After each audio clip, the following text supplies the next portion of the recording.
Maayang araw guys! So for those of you who are new to my channel, my name is Aya and I'm a Bento mom. I make fun and creative lunchboxes for my daughter Zion. I'm also into gardening and homemaking. And I also love food, travel, and shopping. So if these are the things that interest you, please keep on watching. So it's the last day of Zion's enrichment classes for this week. And we've been doing the BT21 series for the week. So far, we've already done Chimmy. There's a screen. And then yesterday, we also did RJ.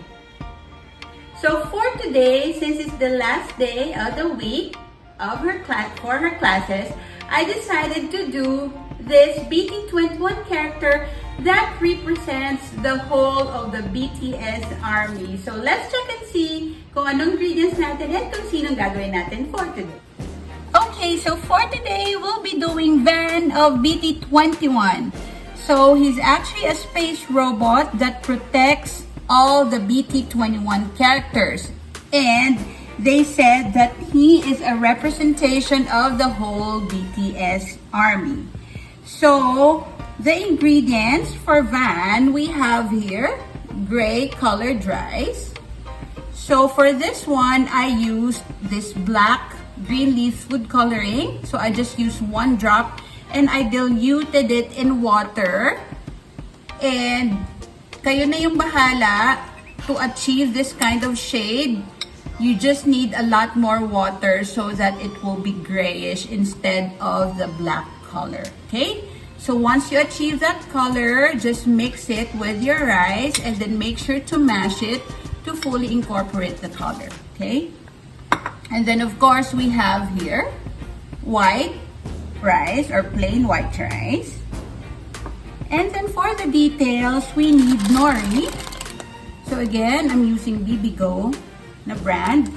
And for the nori, I just cut this one into these shapes. So for the details, we need 1 long line and then 2 smaller lines.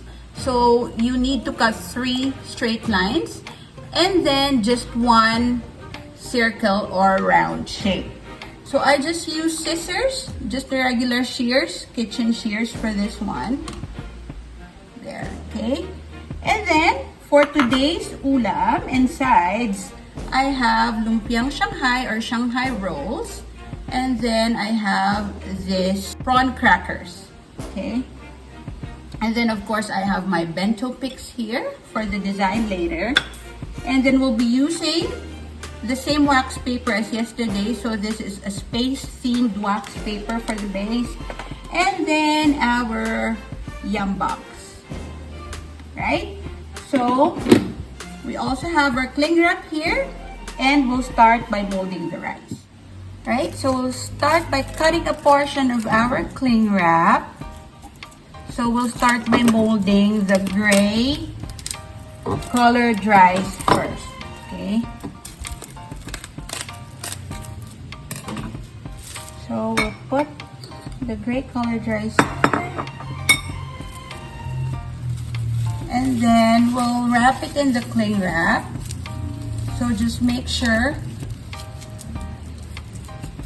to make it compact by pressing it like this. And then to create the shape, you just, and flatten it, you just need to push it here sa inyong kitchen counter or whichever hard surface that you're working on. So we just need to create a half circle. Okay.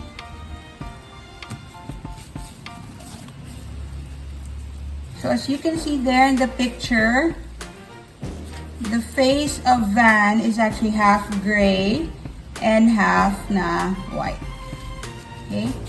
So we're just trying to create yung one side na gray. Okay. And then we'll do the same. So this is a half circle, okay? And then we'll do the same for our white rice.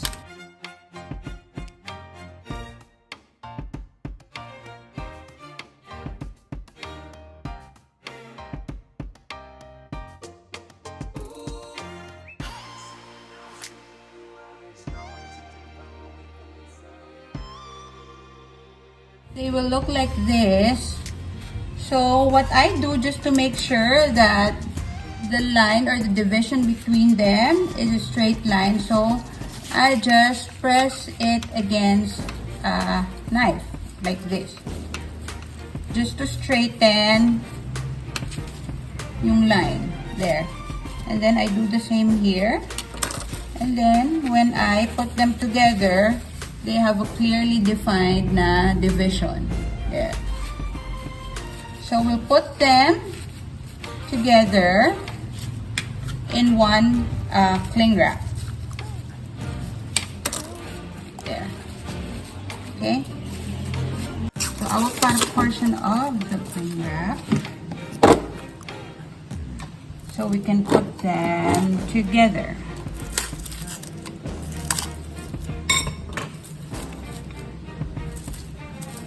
Okay, so we'll unwrap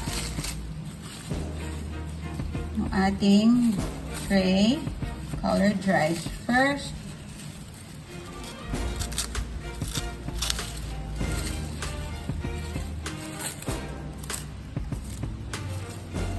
Here.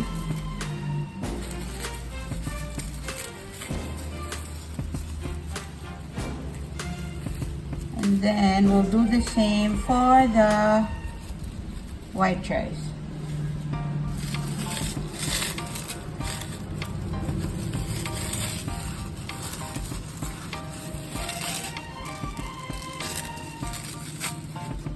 Okay. And then we'll wrap them together. So just fold the cling wrap like this. And just slowly press them together. There. And then for the tip, this van has like a pointed tip. I'll just create that shape here on top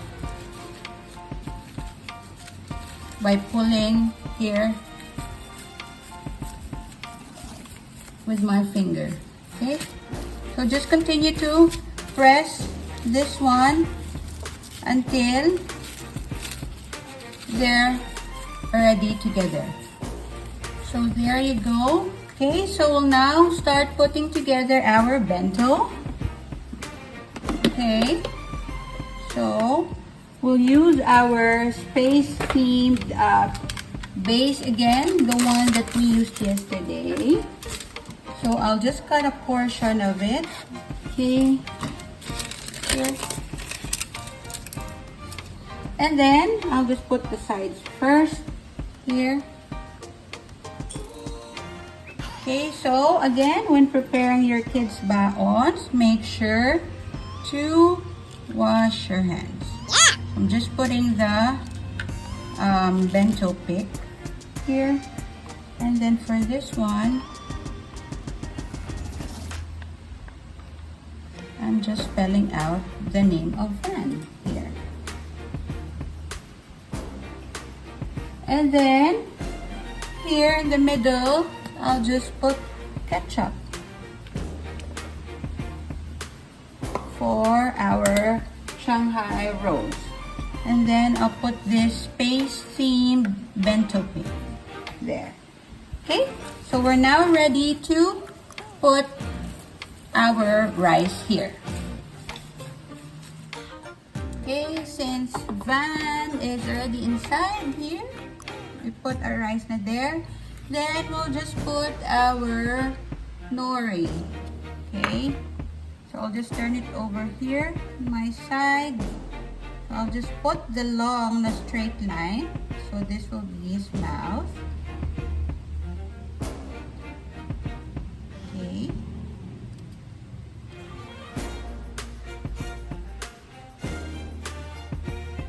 And then I'm putting the circle shape for his eyes.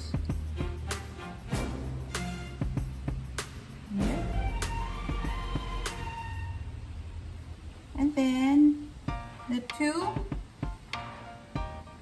remaining na straight lines here sa other side. So, it's gonna be like an X mark.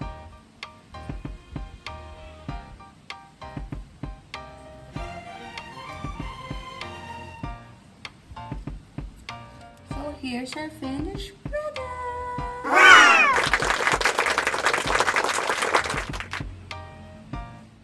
So that's it for today's creation. I hope you enjoyed what we did today. If you did, please like and share this video para mas marami pang mag-try magbentoing. And also, please don't forget to subscribe to my channel and hit the notification bell para palagi kayong updated if I have a new video upload. Thank you for watching, guys. See you in my next vlog. Bye!